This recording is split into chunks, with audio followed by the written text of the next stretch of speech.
Good morning. Today, 21st October 2025, wisdom of word of God morning ડિવોશનમાં આપ સર્વનો આવકાર કરવામાં આવે છે અને પ્રેમી સલામ પાઠવવામાં આવે છે.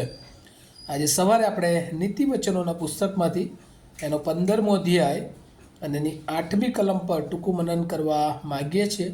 પ્રોવર્બ્સ ચેપ્ટર 15 વર્સ 8 અને પ્રભુનું વચન આપણને આ પ્રમાણે કહે છે, દુષ્ટના યજ્ઞાર્પણથી યહોવાને કંટાળો આવે છે, પણ પ્રમાણિકની પ્રાર્થનાથી તેને આનંદ થાય છે.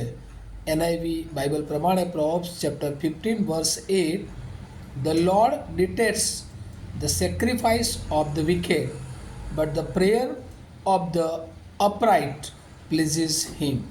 અને આ પ્રભુનું વચન છે. અને એટલે એને એક થીમ અથવા મુદ્રાલેખમાં જો આપણે કહી શકીએ અથવા જોવું હોય તો વર્શિપ એક્સેપ્ટેબલ એન્ડ અનએક્સેપ્ટેબલ, એટલે કે આરાધના સ્વીકાર્ય અને આરાધનાનો અસ્વીકાર. અને એ રીતે ખરેખર આપણે પ્રભુનું વચન જોઈએ છીએ ત્યારે નીતિ વચન એ ઘણી બધી બાબતો વિશે આપણને બહુ અદ્ભુત રીતે શિક્ષણ આપે છે. અને આ દિવસો ખાસ આપણે ઘણી બધી વાર દશાંશ મહિનાઓ તરીકે પણ ઉજવતા હોય છે. ત્યારે ઈશ્વર એ જે યજ્ઞાર્પણો, અંગ્રેજીમાં સેક્રિફાઈસ, એને એ માન્ય કરે છે, ઘણી બધી વાર એ અમાન્ય કરે છે. શા માટે ત્યાં લખવામાં આવ્યું છે, દુષ્ટના યજ્ઞાર્પણથી યહોવાને કંટાળો આવે છે. એનો અર્થ શું થાય કે દુષ્ટનું જે સેક્રિફાઈસ છે, જે બલિદાન છે, જે અર્પણો છે, એ ઈશ્વરને એ માન્ય હોતા નથી અથવા તો ઈશ્વરને સ્વીકાર્ય હોતા નથી. કેમ આવું? શા માટે દુષ્ટના યજ્ઞાર્પણથી યહોવા કંટાળો છે અથવા તો એ સ્વીકાર્ય નથી? કારણ કે જે યજ્ઞાર્પણો એ દુષ્ટ મારફતે કરવામાં આવે છે એ માત્ર દેખાવ પૂરતા હોય છે, તેમાં ગંભીરતા હોતી નથી, પહેલી બાબત.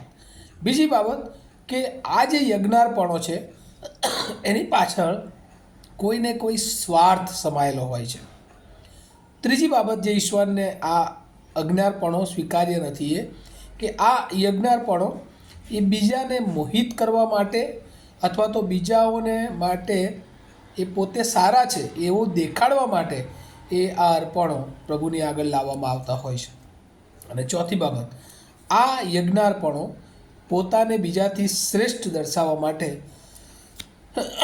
એ જાણે કે આપવામાં આવતા હોય છે. અને એટલે આ જે યજ્ઞાર્પણો અથવા તો આ પ્રકારની આરાધના એ ઈશ્વરની દૃષ્ટિમાં મિનિંગલેસ છે. મિનિંગલેસ સેક્રિફાઈસ ઓર મિનિંગલેસ વર્શિપ, અર્થ વગરની. કારણ કે ઈશ્વર એનાથી પ્રસન્ન થતા નથી, પણ ઈશ્વરને એ કંટાળો આવે છે. અને ઇઝરાયલની જે આરાધના છે, ઇઝરાયલના જે દહનાર્પણો છે, પાપાર્થાપણો છે, યજ્ઞાર્પણો છે, એ બધું જ એ જાણે કે ઈશ્વરને એ ગમતું નહોતું, યહોવા એનાથી કંટાળતા હતા. અને ઘણી બધી કલમોમાં આપણે યશાયામાં જોઈએ છીએ કે યહોવા એ શું માગે છે, કારણ કે આપણા દહનાર્પણો કે એનાથી એ ખુશ થતો નથી, પણ એ આપણા જીવનને માટે શું માગે છે તો કહે છે કે એ સત્ય હૃદય માગે છે. અને બીજી તરફ આ વચનનો બીજો ભાગ, પણ પ્રમાણિકની પ્રાર્થનાથી તેને આનંદ થાય છે. એનો મતલબ કે જે પ્રમાણિક લોકો છે, જે ઈશ્વરને ગમતા લોકો છે, જે ઈશ્વરનું માનનારા લોકો છે, જ્ઞાની લોકો છે, એ લોકો જે આરાધના કરે છે એને ઈશ્વર સ્વીકારે છે. અહીંયા તો લખ્યું છે પણ પ્રમાણિકની પ્રાર્થનાથી તેને આનંદ થાય છે. અને મિનિંગફુલ પ્રેયર, મિનિંગલેસ સેક્રિફાઈસ, અને બીજો ભાગ મિનિંગફુલ પ્રેયર. શા માટે પ્રમાણિકની પ્રાર્થનાથી યહોવાને આનંદ થાય છે અથવા તો એ પ્રાર્થના અથવા એ આરાધના કેમ સ્વીકાર્ય હોય છે? તો આ પ્રાર્થના એ દેખાવ પૂરતી હોતી નથી, પણ તેની સાથે હૃદય જોડાયેલું હોય છે. આ પ્રાર્થના દેવને માન આપનારી હોય છે. આ પ્રાર્થના બીજાના હેતુને લક્ષમાં લેનારી હોય છે. આ પ્રાર્થના દેવને આરાધના રૂપે કોઈ પણ અપેક્ષા વગર દેવની ઈચ્છાને માન આપનારી આજીજી અને વિનંતી હોય છે. અને એટલા માટે પ્રભુ આજે આપણને શિક્ષણ આપે છે. પ્રભુના એક સેવક એ પ્રમાણે કહે છે, sacrifice and prayer are one part of Christian worship. ખ્રિસ્તી આરાધનાનું એ બલિદાન અથવા યજ્ઞાર્પણ અને પ્રાર્થના એ એક ભાગ છે. પણ એ ભાગ ત્યારે બને છે જ્યારે ઈશ્વરની ઈચ્છા પ્રમાણે એ અર્પણો આપવામાં આવતા હોય. પહેલો સમુએલ એનો 15મો અધ્યાય અને એની 22મી કલમ જો આપણે વાંચીએ તો ત્યાં પ્રભુનું વચન આ પ્રમાણે લખ્યું છે.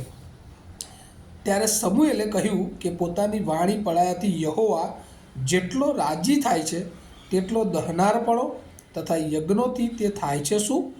જો યજ્ઞ કરતાં આજ્ઞાપાલન સારું છે અને ઘેટાની ચરબી કરતાં વચન માનવું તે સારું છે. અને એટલે યજ્ઞાર્પણો કરતાં પણ એ આજ્ઞાપાલન એ બહુ જરૂરી છે.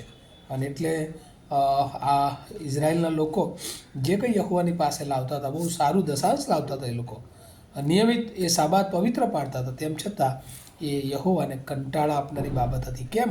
કારણ કે એની સાથે હૃદય જોડાયેલું નહોતું, એ ખાલી દેખાવો હતો.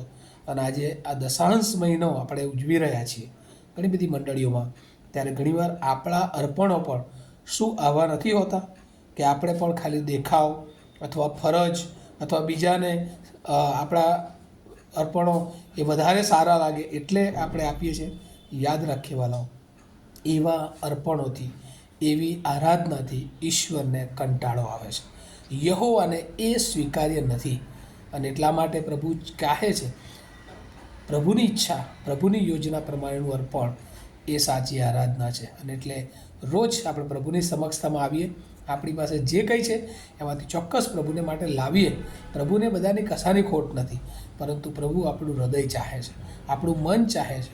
આપણે વચનોને પાળનારા, આપણે આજ્ઞાંકિત બનીએ, આપણે આજ્ઞાપાલનમાં જીવીએ, એ બહુ મહત્ત્વનું છે. અને જો એ પ્રમાણે આપણે જીવન જીવીએ છીએ તો પ્રભુ ચોક્કસ આપણા જીવનને એ માન્ય કરે છે. અને એટલે આજે સવારે પ્રભુ આપણને શીખવે છે કે યજ્ઞાર્પણો એ જો દુષ્ટતાથી આપણે આપીએ છીએ, એમાં કોઈ સાચો ઈરાદો નથી, એમાં કોઈ સાચી લાગણી નથી, તો એ યહોવાને કંટાળો આપે છે. અને ઘણી બધી વાર આપણા જીવનરૂપી અર્પણ પર એવું હોય છે કે આપણે ઘણી બધી વાર સેવાઓ કરીએ છીએ પણ એ હંમેશા આપણા સ્વાર્થ માટે હોય છે. આપણે આગળ જઈએ, આપણે જાણે કે આપણો મહિમા શોધતા હોય છે, અને એ યહોવાને કંટાળો આપે છે. આપણે સેક્યુલર ફિલ્ડમાં હોય ત્યારે પણ આપણું જીવન એ બીજાઓને નમૂનારૂપ જો ના બનતું હોય તો એ યહોવાને એ કંટાળો આપે છે. વાલાઓ, આજે સવારે આપણે વિચાર કરીએ અને આપણે આપણા જીવનને વ્યવસ્થિત કરીએ. આપણે જે અર્પણો લાવીએ પણ આપણે દેવને માન્ય હોય, એ આરાધના આપણે કરીએ, એ ભજન કરીએ દેવનું, પણ એ દેવને સ્વીકાર્ય હોય એવી આરાધના, એવી પ્રાર્થના આપણી હોય કે જેથી ઈશ્વર આપણને એનો આશીર્વાદ આપી શકે. આ વાતો, આ વિચારો, વચનો સમજવાના માટે પ્રભુ એની બહુ જ કૃપા આપણ સર્વને આપે. પ્રાર્થના કરીએ. અમારા જીવતાને પ્રેમાળ ઈશ્વર, આભાર માનીએ છીએ તમારી દયા કૃપાને માટે. પ્રભુ, યજ્ઞાર્પણો એ ઘણી બધી વાર જ્યારે અમે દુષ્ટતાથી આપીએ છીએ ત્યારે પ્રભુ એ તમને અમાન્ય હોય છે, અસ્વીકાર્ય હોય છે. પણ જ્યારે અમે હૃદયથી પ્રાર્થના કરીએ છીએ, આજ્ઞાપાલન સાથે જીવન જીવીએ છીએ, પ્રભુ તમે ઈચ્છો છો એ પ્રમાણે અર્પણો લાવીએ છીએ, ત્યારે પ્રભુ એના તમે 160 ગણા આશીર્વાદો આપો છો. અને એ તમે માન્ય કરો છો ત્યારે પ્રભુ અમારું જીવનરૂપી અર્પણ પણ તમને માન્ય હોય. અમારી પાસે જે કંઈ છે એમાંથી પ્રભુ તમારું છે અને તમારી સેવાને માટે, તમારી મંડળીને માટે, તમારા લોકોને માટે અમે વપરાઈએ અને આનંદથી હોય. એ અમારી ઈચ્છાથી નહીં પણ પ્રભુ તમને પ્રસન્નતા, તમને માન આપવા માટે હોય એવી પ્રાર્થના ઈસુ પ્રભુના નામમાં સાંભળો, તેનો સ્વીકાર કરો. આમીન. Have a nice day to all of you. Thank you.